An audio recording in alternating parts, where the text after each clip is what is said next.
Hey everyone, welcome back to the shed. The shed has changed so much recently. It used to be fully decked with these frog tanks, but now I'm down to 2. And with that being said, it's now changed over into heaps of these little goanna hatchery tubs.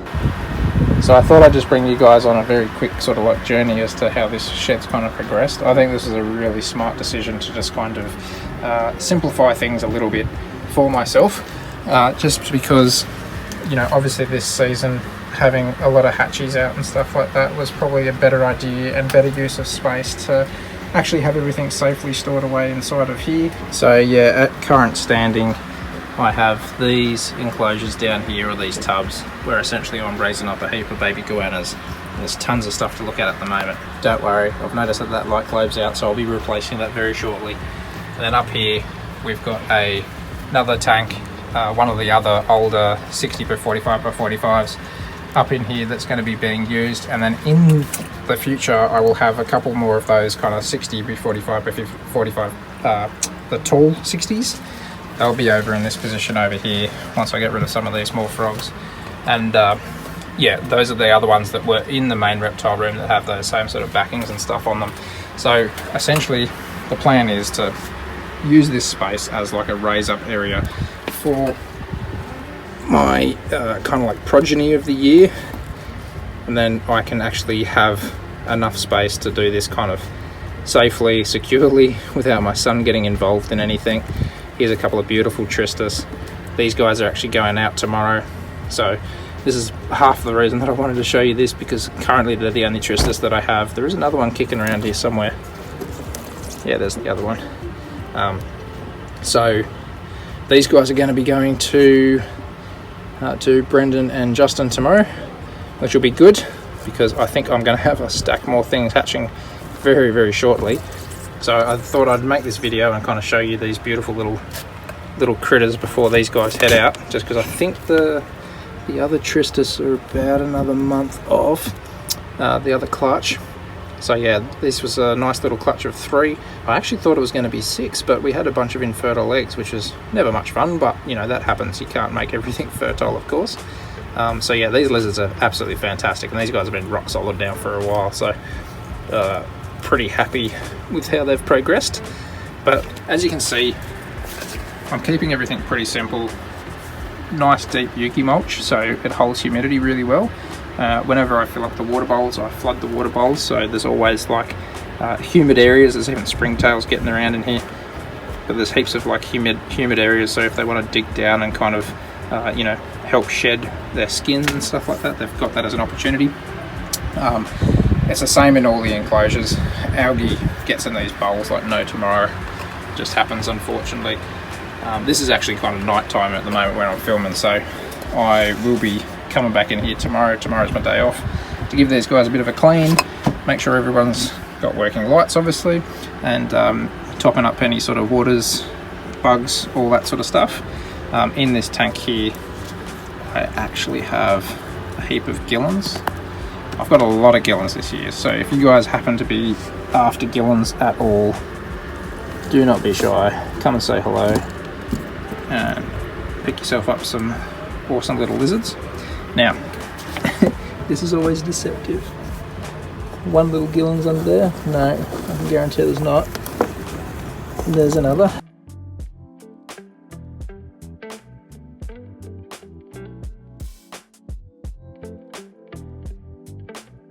Another one. So yeah, there's a stack there.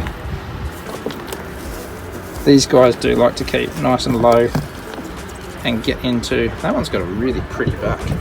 Really pretty back. Look at that.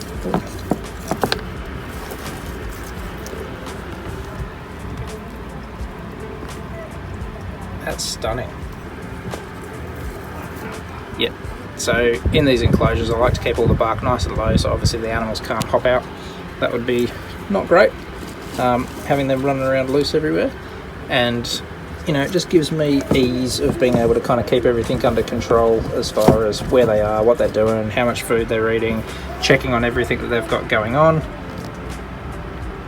making sure that they're shedding correctly, all that sort of good stuff. Over in this tank here, I actually have the most recent group of Gillens that hatched. So as you can see, little stacks on in the back over there. Another beautiful clutch of Gilleni. Honestly guys, I would keep a stack of these back, but life is life right now, and the economy is a little bit hard, so I need to be able to sell a few of these guys on each year. And quite frankly, I have a lot of Gillens as it is, so when the time comes I will keep a bunch back. But oops, these guys are absolutely fantastic little lizards. Awesome little first monitor pets. Absolute little cuties. And they're so easy, like they're just such an easy little monitor to keep. Really, really recommend them, hey. Really solid little animals. Alright, and then this last tub, you guessed it, more Gilleni. I am the Gilleni guy. So, there's a few more getting around in here. Oh, there's a couple more tails down under here too. There's another one, there's another one. You can bet your bottom dollar that I'm going through a fair whack of small crickets at the moment. My fair share. But they are worth it. Between those and I'm kind of getting a few small woodies into them, and then occasionally, like maybe like once a week, once a fortnight sort of thing, I am giving them a little bit of egg, just as like a little fatty treat. So just a little option just to kind of boost up some of those little fats. And then up in this tank, I don't know if we're going to be able to find him. Oh, there he is. I actually have one last Gilleni from the first clutch that hatched this year. So he's essentially just in that little crack there. You can see him through there. So essentially, because he's my most advanced lizard, I'm more comfortable having him in a bigger enclosure. And you know, once he goes, some of these guys can then move up into there, giving them a bit more space, a bit more climbing opportunities, that sort of stuff. So yeah, I thought I'd just give you a quick sort of like overview as to how the shed's changed. Yeah, I think this is a smart idea, because then like in the off season per se, you know, when I don't have to use all the enclosures, I can have the ones that are kind of permanent up here, and I can just kind of put away these tubs or stack them up in the corner or whatever, and then if I need to use this as storage, or you know, want to boost my cricket colony or woody colony or something like that, then that gives me the space and the opportunity to do that in the off season where I've not had so many mouths around. And this also just means that, you know, in the interim I don't have tubs everywhere in my main reptile room, or you know, I used to have them in the lounge room behind the lounge and all sorts of stuff. It's kind of just tucked out of the way. Everything in here is on thermostat, so if it gets too hot or too cold or whatever like that, you know, things chop and change, which is perfect. Obviously I've still got to be a bit conscious about like really warm days, which we got some coming up, so I'm kind of just conscious about that and making sure that everybody's okay in here. But yeah, that being said, like it's just easy. I think it's just an easier idea, and you know, as much as I wanted to do the frogs and stuff like that, I think this is a better call. You know, and it kind of just goes back to those original videos where I was kind of saying less is best and all that sort of stuff, and really kicking myself that I didn't listen to my own advice and all the rest of it. So anyway, we got there eventually, and yeah, I thought I'd just give you a little update and show you this. Okay, so it's another day here, and the boys have come and picked up their black-headed monitors, which is awesome, because it means I've actually just freed up a tub, and it kind of worked out to be perfect timing, because I've actually got a few other monitors that hatched a couple of days ago in this tub here. And this is a different species. This is the Kimberly Rock monitors. So I've got a couple of clutches of these that I'm waiting on, including this one here, and potentially she might go again, but you know, I'm not gonna force things to happen. If that's the case, that's the case. If it's not, it's not. That's cool. But I've just kind of given this little enclosure that the blackheads were in a quick once over, filled it up with a bit more water and stuff like that, kind of hydrating that bark in there, that mulch. And we'll let these guys go into here and let them have a look at them. I've also got a few bugs too, so hopefully I'll catch some B-roll of the other little goannas coming out and having a chomp on some crickets. I'm kind of in this weird stage at the moment where I've got kind of like reasonably big crickets, and really, really tiny crickets. I don't really kind of have anything that's really the perfect size, but some of the older lizards will be fine. Oh, it must have got pretty hot in here because all the lights just turned off with the thermostat, the heat lights that is. Anyway, so I'll get these guys in, we'll have a bit of a look at them, and yeah, toss a few bugs around while we're here. So I like to actually leave the monitors in the incubator in a slightly bigger box for a couple of days at least. And the reason for that is I just want to make sure that they've absorbed all their eggs, all their egg yolk that they had in the egg. And I also want to make sure that they kind of just heal up any of those umbilical scars and things. But here are some little Kimberly Rock monitors. Alright, buddy, you get away from that edge. Don't want you jumping too high out of there. There you go. You gonna come out too, mate? Look at these little lizards. Look at that. Isn't that a stunning lizard? That's just beautiful. Alright, we'll get them down into here. I'm just going to pop you there while I quickly take this guy off. Just because I didn't want him to run up my arm potentially and never be seen again. There we go. And number 4. Okay, I'll pull this tub out of the way. And I'll get a little bit more of this light across them for now so we can have a bit of a better look. Look at these things. Absolutely smoking. What crazy little lizards. Now, you can't tell me that that is not a good looking lizard. Absolutely gorgeous.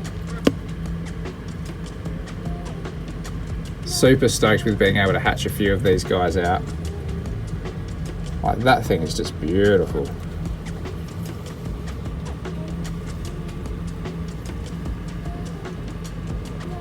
Okay, so I am going to just reuse the same hides that I already had in this enclosure, which is just basically a piece of cork and also this really flat piece of bark. A lot of lizards like to feel like they're super secure, so having like a flat piece of bark like that they can wedge under will honestly make them feel very secure indeed.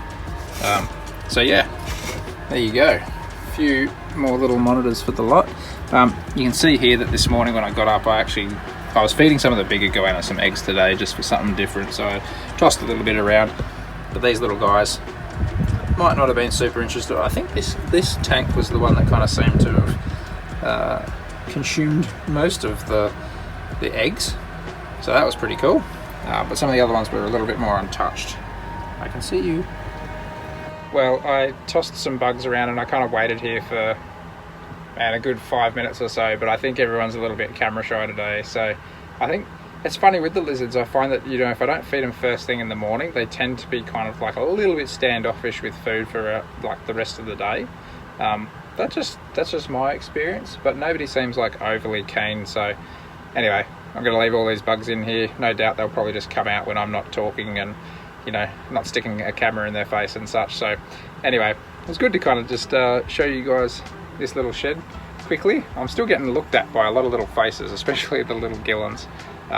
But yeah, it was a good little video to just be able to kind of show off how I'm kind of doing things here at the moment, how I'm getting by, and how I'm raising up some of these cool little animals just under some pretty basic conditions, but just making sure that I meet their needs.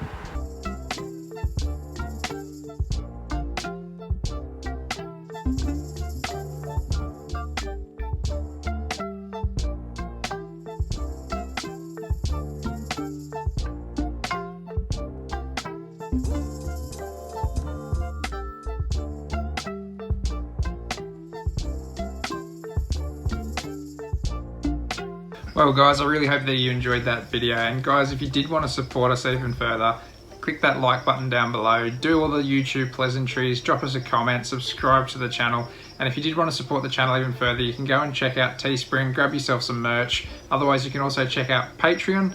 That's another way that you can support this channel from month to month. Another thing that I do want to quickly mention just before I get out of there is the Mullets for Mental Health month of April that I'm doing and I'm participating in. I've raised about $1,200 so far. You can find the YouTube video on the page as to my description and stuff as to why I'm doing it and such. But guys, if you did want to support that in particular, it's a very good cause. All right, that being said, that's enough from me. Take care. I'll catch you on the next one.